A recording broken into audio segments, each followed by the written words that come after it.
ఏడాదిగా ప్రయత్నించిన సంతానం కలగలేదా? Noah IVF లో ఉచితంగా సంప్రదించండి. వెల్కమ్ టు విధ్వంసం ఫైల్స్. ఆలపాటి సురేష్ కుమార్ రాసిన విధ్వంసం పుస్తకం నుంచి ఈ వీడియో లాగ్. ఐఏఎస్లు వెళ్ళి హైకోర్టు ముందు చేతులు కట్టుకుని నుంచోవటం వైఎస్ జగన్ పాలనలో నిత్యకృత్యం అయిపోయింది. ఎందులో కాకపోయినా కోర్టు ధిక్కారం కేసుల్లో ఏపీ నెంబర్ 1గా మారింది. 11,348 కేసుల్లో ఏపీ మొదటి స్థానంలో ఉందని 2022 డిసెంబర్లో కేంద్రం పార్లమెంట్లో చెప్పింది. 2023 జూలై 5వ తేదీన హైకోర్టులో ఒక ధర్మాసనం ముందు 235 కోర్టు ధిక్కరణ కేసులు విచారణకు వచ్చాయి.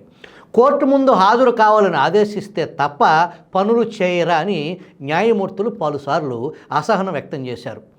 ప్రత్యేకించి ఆర్థిక శాఖ, పంచాయతీరాజ్ శాఖ అధికారులకు హైకోర్టులో హైకోర్టు రెండవ ఆఫీసుగా మారిపోయింది.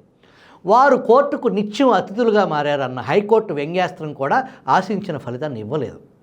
ఈ కోర్టు ధిక్కరణ కేసుల్లో బిల్లుల చెల్లింపుల కోసం దాఖలైన కేసులే ఎక్కువగా ఉన్నాయి. ఉపాధి హామీ పథకం బిల్లుల చెల్లింపు జాప్యం కేసులో కోర్టు ధిక్కరణ అభియోగం ఎదుర్కొంటున్న పంచాయతీరాజ్ శాఖ అధికారి గోపాలకృష్ణ ద్వివేది, ఆర్థిక శాఖ అధికారి SS రావత్ చాలా తరచుగా హైకోర్టు ధర్మాసనం ముందు ఉంచవలసి వచ్చింది. ఓ సందర్భంలో న్యాయమూర్తి పదే న్యాయస్థానంలో మిమ్మల్ని చూడాలంటే చికాకుగా ఉందంటూ కోర్టు ఉత్తర్వులంటే లెక్కలేదా లేక భరితెగింపా అని ప్రశ్నించారు. మరో సందర్భంలో మరో IAS అధికారి పూనం మాలకొండయ్య హైకోర్టులో హాజరైనప్పుడు కోర్టు ఆదేశాలు ధిక్కరించే అధికారుల కోసం జైలులో ఒక ప్రత్యేక సెల్ ఏర్పాటు చేసి అక్కడకు పంపితే మాట వింటారేమో అని ధర్మాసనం వ్యాఖ్యానించింది. ఒక కోర్టు ధిక్కరణ కేసులో IAS అధికారి MT కృష్ణబాబుకు, IPS అధికారి ద్వారకా తిరుమలరావుకు, మరో 4 RTC అధికారులకు హైకోర్టు 1 నెల రోజుల జైలు శిక్ష విధించింది. చివరికి ఆ శిక్ష అమలు కాలేదనుకోండి, ఒకసారి పిల్లలు స్కూల్లో ఉండాలి లేదా మీరు జైల్లో ఉండాలి అని ప్రధాన కార్యదర్శిని, విద్యాశాఖ ముఖ్య కార్యదర్శిని ఉద్దేశించి హైకోర్టు వ్యాఖ్యానించింది. ప్రైవేటు స్కూళ్ళలో 25% సీట్లు నిరుపేద విద్యార్థులకు ఉచితంగా కేటాయించాలన్న విద్యా హక్కు చట్టం నిబంధన అమలు విషయంలో తమ ఆదేశాలను పట్టించుకోకపోవటం హైకోర్టు ఆగ్రహానికి ప్రధాన కారణం. బిల్లుల చెల్లింపులో నిధులు సర్దలేక తప్పని పరిస్థితుల్లో కోర్టు ముందు నుంచోవలసిన సందర్భాలు ఎన్నో అని అనుకోవాల్సిన అవసరం లేదు. నిర్లక్ష్యం, బేఖాతరు వల్ల కూడా హైకోర్టు ఆగ్రహానికి గురైన సందర్భాలు అనేకం ఉన్నాయి. జగన్ ఏలుబడిలో వ్యవస్థల దిగజారుడుకు ఇదొక పార్శ్యం. ఆల్ ఇండియా సర్వీస్ అధికారులకు రాజ్యాంగ రక్షణ ఉంది. రాజకీయ పాలకుల ఒత్తిడికి తలొగ్గాల్సిన అవసరం లేకుండా ఆ రక్షణ కల్పించారు రాజ్యాంగంలో. మరి జగన్ ఏం మాయ చేశారో కానీ మరెక్కడా లేనంత స్థాయిలో బ్యూరోక్రాట్లు లొంగదీశారు. ఒకటి మనకు కనపడేది ఏమంటే IAS, IPS అధికారుల వార్షిక కాన్ఫిడెన్షియల్ రిపోర్టులను ముఖ్యమంత్రి తన చేతిలోకి తీసుకున్నారు. అయినా కానీ వారు రాజకీయ పాలకుల వ్యక్తిగత ఇష్టాయిష్టాలకు ఇంతలా లొంగిపోవటం విచిత్రమే. జగన్ పాలనలో తీసుకున్న అనేక నిర్ణయాలు న్యాయ సమీక్షకు నిలబడలేకపోయాయి. మరి ఆయా శాఖల కార్యదర్శులు ప్రభుత్వానికి సరైన సలహాలు ఇచ్చారనుకోవాలా లేక ఇవ్వలేదనుకోవాలా?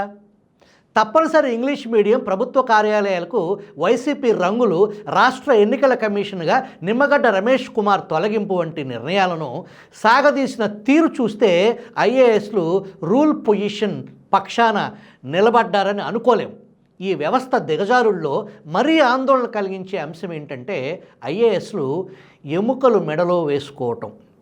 ఒక సంక్రాంతి సందర్భంగా అప్పుడు వ్యవసాయ శాఖ చూస్తున్న పూనం మాలకొండయ్య రాష్ట్ర ప్రజలకు శుభాకాంక్షలు అందించారు. జగన్ ప్రభుత్వం వచ్చిన తర్వాత ఆంధ్రప్రదేశ్లో రైతులు సంతోషంగా ఉన్నారని ఆమె ఆ సందేశంలో సెలవిచ్చారు. ఒకసారి సీఎం సమక్షంలో కలెక్టర్ అందరితో కలిసిన వీడియో కాన్ఫరెన్స్ ద్వారా సమీక్ష నిర్వహించారు.